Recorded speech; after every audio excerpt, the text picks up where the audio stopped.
Hi there guys, how are you?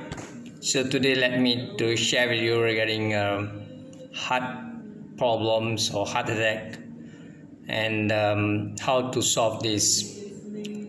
For those people, for instance, it could be any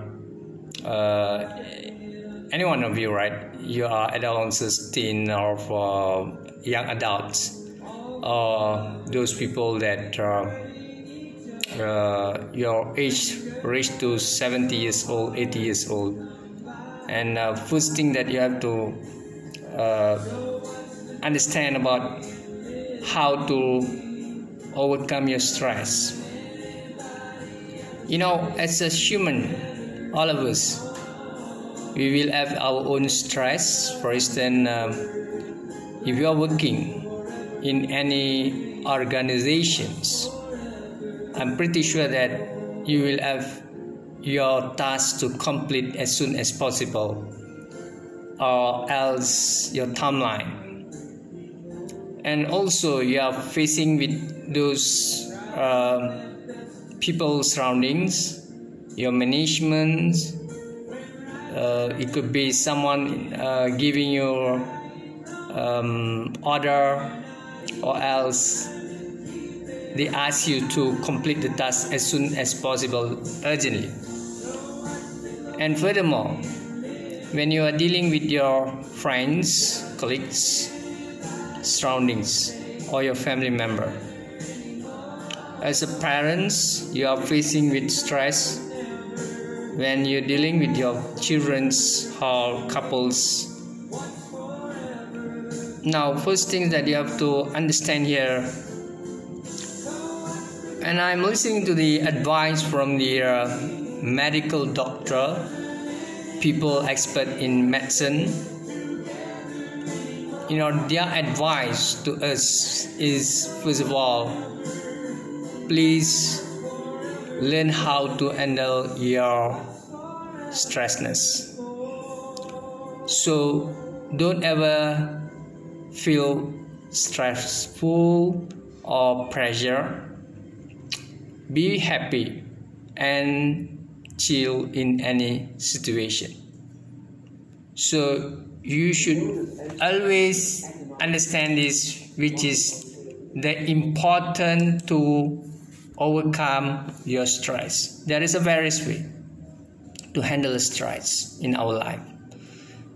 Now, another things that we have to constantly do things that you like, or what make you happy. It could be singing a song, listening to any music, or else doing things like sports, activities, outdoor activities, and cycling, swimming, playing soccer, anything that you enjoy. Please make sure that you can feel the happiness and release your stress. Now, another most important thing in life is all about to understand, because of stress, then you will face with other causes. You are not really fit enough, or health problem. You are facing with health problem. For instance, heart attack. It could be other health problems, right? So please make sure that you can overcome your stress. Stress is dangerous for us as a human being. And let me to speak in Bahasa Melayu. Alright. Untuk makluman tuan-tuan dan puan-puan, before that I would like to share with you regarding people that keep on asking, when you wear this mask because of COVID-19. Now, when you are wearing the mask and playing games, for instance cycling or jogging, so from one of the doctor from Indonesians, I'm listening to their, it could be speeches, and the doctor says nothing wrong. So you can use that. So it's not really a issue. You no need to worry about your health condition or breathing, right? So should be okay. Untuk makluman tuan-tuan dan puan, penggunaan mask ketika bersukan tidaklah menjadi masalah.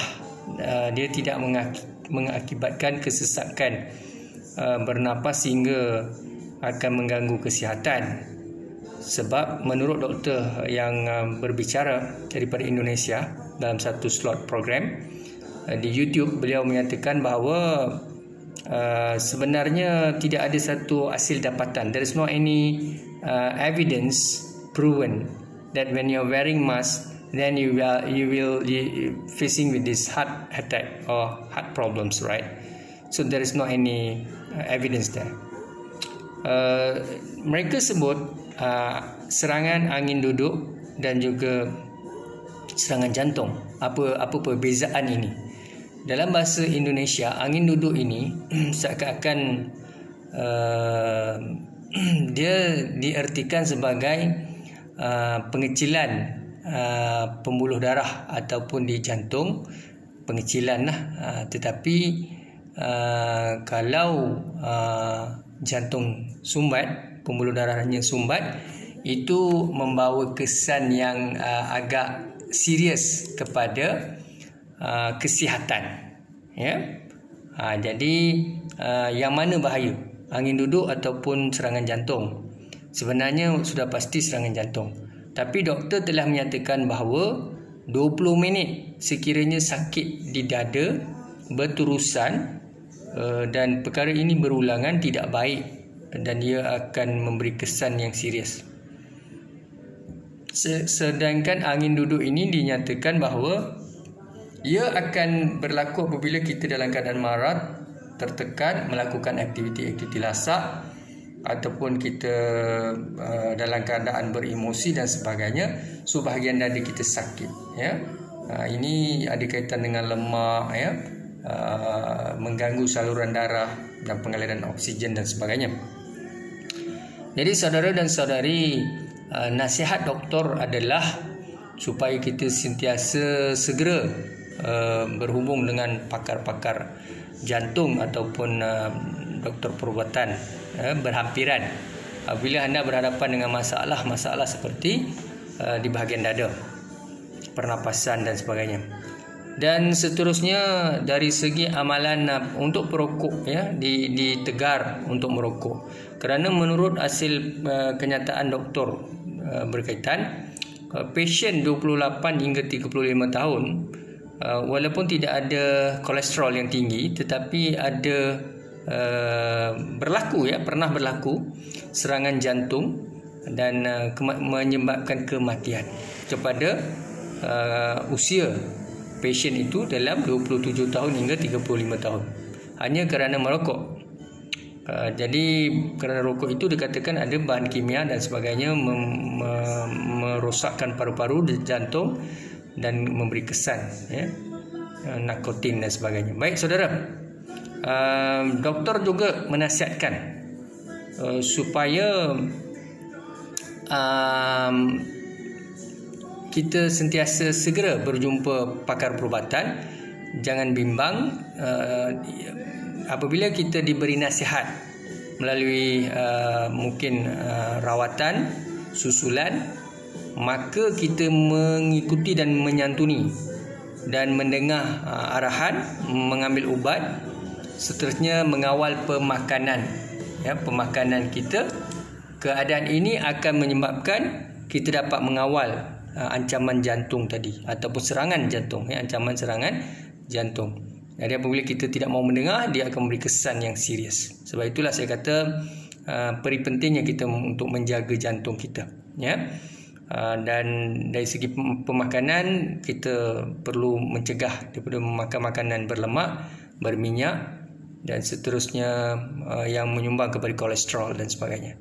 Saudara, amalan melakukan senaman, aktiviti sports sangat penting, ya. Menurut kebanyakan doktor, sebenarnya individu digalakkan ataupun orang ramai digalakkan bersukan setiap hari atau setiap petang setengah jam, ya, berpeluh dalam keadaan yang konsisten. Itu penting, ya. Jadi sukan ini akan memberikan pengaliran darah, oksigen dan seterusnya, mencairkan lemak dan sebagainya, ya. Jadi dari segi bagaimana untuk mengetahui apabila orang diserang jantung ataupun berhadapan dengan serangan jantung, dia rebah, dan antara perkara dinyatakan selain daripada mengesan nadinya adalah di sini, ya. So kita mengesan, ya, pergerakan nadi di sini, ya, terdarah dan sebagainya. Di samping itu kita beri bantuan pernapasan seperti tekanan di dada ini, ya, CPR dan sebagainya, ya, beberapa kali, kemudian baru melalui mulut dan sebagainya. Jadi apapun tuan-tuan dan puan, hari ini kita belajar bagaimana untuk menjaga kesihatan jantung kita. Jadi perkara pertama yang perlu kita fikir dan hindarkan adalah stres. Jangan stres. Jangan stres dengan sesiapa pun, ya. Kalau orang bagi tekanan, orang maki kita, orang tak suka kita, orang aibkan kita, jangan menjerit, jangan memberontak, jangan kecewa dan sebagainya. Bawa diri keadaan tenang dan sentiasa tenang, ceria. Jangan lupa senam, makanan yang sihat, jangan berkonflik dengan sesiapa. Tenangkan diri, jaga kesihatan. Bidat, syukranan dari mana kamu sia-sia. Assalamualaikum warahmatullahi wabarakatuh.